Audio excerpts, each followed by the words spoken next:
Have you ever been in a situation so bizarre that you wondered if you were the lead in a bad sitcom? That's exactly how it felt to sit in the courtroom and stare at Sophia's haughty expression.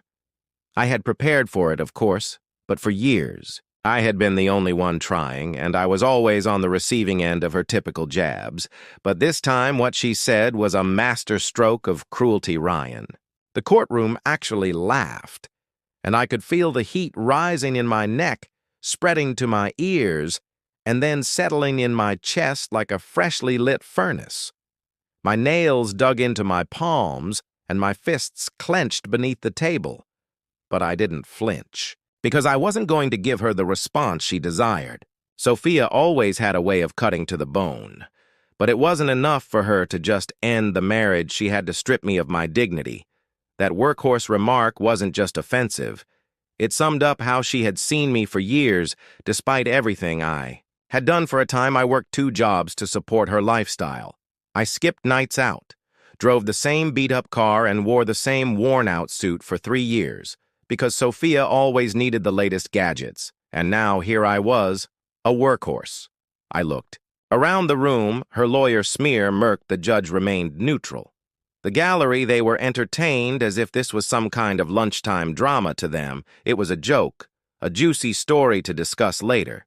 But for me, her words were a punchline that summarized 6 years of my life. The hurt wasn't just in the words. It was in the realization that for years I thought I was building a partnership with Sophia, but I later discovered she had been watching from the sidelines, waiting for the next best thing. When the judge called a brief recess, I seized the chance to leave the suffocating courtroom. The cool stone wall outside became my lifeline. As I leaned against it, desperate for air for the first time in months, I let myself feel everything: the shame, the anger, the disbelief. How could someone I loved so deeply tear me down so brutally? Yet in a strange way, her cruelty was liberated. She had finally said aloud what she had probably been thinking for years. No more pretending. No more second guessing myself. No more trying to fix things that were already broken. I straightened my tie and looked at my reflection in a nearby window. There stood the so-called workhorse, someone still standing despite being exhausted, someone with more strength than Sophia had ever given credit for. As I prepared to step back into the courtroom, I made a decision: if Sophia wanted a performance, I would give her one. But it wouldn't be the one she expected. When the judge called us back in, I entered the room differently, calmer, stronger. Sophia could tear me down, all she wanted, but I wasn't going to let her destroy me. Her attorney opened with the same stale story. When CLA asked if I wanted to speak, I took a stand, straightened my tie, and faced the room. Yes, I started. Sophia called me a workhorse, and she wasn't totally wrong. I was uninspired, lazy, and a burden. The workhorse remark was repeated, and Sophia leaned back with a smug look, confident she had already won. But then my attorney Claire stood and started dissecting their argument piece by piece, exposing all of my sacrifices for the court to see. I paused to look around the room. The gallery was silent, and now even the judge was leaning forward. Sophia enjoys metaphors, so I decided to give her one. I am a workhorse, but not because I am weak or disposable. Rather, it's because I'm a weight-bearer, and I don't give up no matter how heavy the burden is. Then I did something unexpected. I took off my jacket, unbuttoned my shirt, and showed her the calluses and scars on my arms. These scars are what it means to be a workhorse. These scars symbolize the sacrifices I made while Sophia was squandering money on luck shoes, but she mocked me as if I hadn't done anything. I looked at her, and for the first time her arrogance changed. Sophia, let me be clear. I'm a survivor, not an obstacle.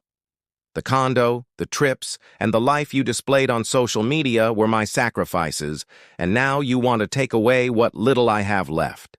The gallery was riveted. The EI's laughter from earlier had shifted to Syl, and I turned to the judge, concluding that not even the woman I once loved could ruin what I had created. I buttoned my shirt and went back to my seat, but the room was Still silent, Sophia's lawyer was having trouble getting back on their feet, and Sophia herself appeared pale, and her confidence was broken. As the judge leaned back in his chair with a solemn smile, Claire whispered, "That was brilliant." For the first time in years, I felt vulnerable, but free. Sophia had underestimated me, believing she could control the narrative, but the truth has a way of bursting through the gallery, which had been alive with whispers.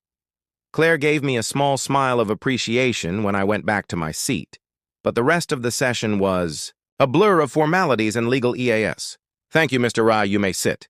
The evidence against you is solid, Sophia. Therefore, I advise you to carefully consider your next course of action." I felt that the power dynamic had changed, and for the first time during this entire affair, it wasn't in her favor. The judge turned to her as he asked for an adjournment. She gave a tight nod, her face exhibiting a mix of anger and fear. As we were leaving the courthouse, Claire gave me a look and remarked, "You've got them on the ropes." The day Sophia's painstakingly built facade crumbled, I realized I was winning, and it felt pretty damn good. I nodded, even though I wasn't celebrating just yet, because there was still work to be done and decisions to make. When the hearing resumed, the courtroom was tense and buzzing with agitation. In order to save their case, Sophia's lawyer had obviously worked rapidly during the night. They exchanged files and spoke quickly, and occasionally they gave me glares so strong they might have melted steel. Though her posture betrayed her, Sophia sat with her head lowered and her eyes darting nervously between the judge and me. She seemed as composed as usual, with her arms folded and cosmetics flawless. The judge entered the room, fell silent, and wasted no time before we moved on. After reviewing the plaintiff's evidence, which included financial records, third-party responses, and testimony, it is evident that Mrs. Sophia has acted in a way that compromises the integrity of this marriage. The woman who had made fun of me with the workhorse remark only days earlier now appeared to be someone walking a tight rope over an abyss. Sophia's head went upwards as her attorneys whispered cautions to the judge, which included, among other things, taking money from a joint account, having an extramarital affair, and trying to fabricate Mr. Ryan's remarks. You might have heard a pin drop throughout these events. Even though Sophia wanted to talk but couldn't find the right words, her lips quivered and her face turned pale. The judge, Mrs. Sophia, stated bluntly that your behavior not only betrays significant misconduct, but also contradicts your statements. This court will not put up with such behavior. Even Sophia's lawyer appeared to want to drop through the floor as the gallery hummed with whispers, and the judge turned to face me. Based on the information provided, this court finds your claims of financial and emotional exploitation to be plausible, Mr. Ryan. You have demonstrated extraordinary poise and honesty during these proceedings. I nodded while maintaining a neutral expression, but I could feel the years of shame and insecurity beginning to subside inside of me. The judge leaned forward slightly as the court described the financial penalties Sophia would face, including having to return the money she had taken and pay a sizable portion of the marital assets. The court acknowledged the harm your actions had caused Mrs. Sophia. I would advise you to consider the decisions that have led you to this moment. As the court adjourned the session, Sophia appeared as though she may cry, but instead she sat there with her shoulders drooping and her confidence reduced to ashes. Her lawyer even muttered things like damage control and reputation. I walked out with Claire, who smiled for the first time. You should have seen her face when the court announced the penalties, and I packed my things, stopping as I passed her table. I leaned in slightly and muttered, "Workhorse, huh?" She didn't respond, didn't even lift her head. As I walked down the courthouse steps, I felt as though I had removed a heavy coat on a sweltering day. Sophia thought she could shatter me, humiliate me, and take everything I'd worked for, but instead her mask had been torn off for everyone to see. I laughed a real, unburdened laugh outside, The air was crisp and fresh, and the sun shone brighter than it had in months. Once so keen, the sting of Sophia's betrayal now felt more like a lifeless bruise. Claire and I talked about the next steps.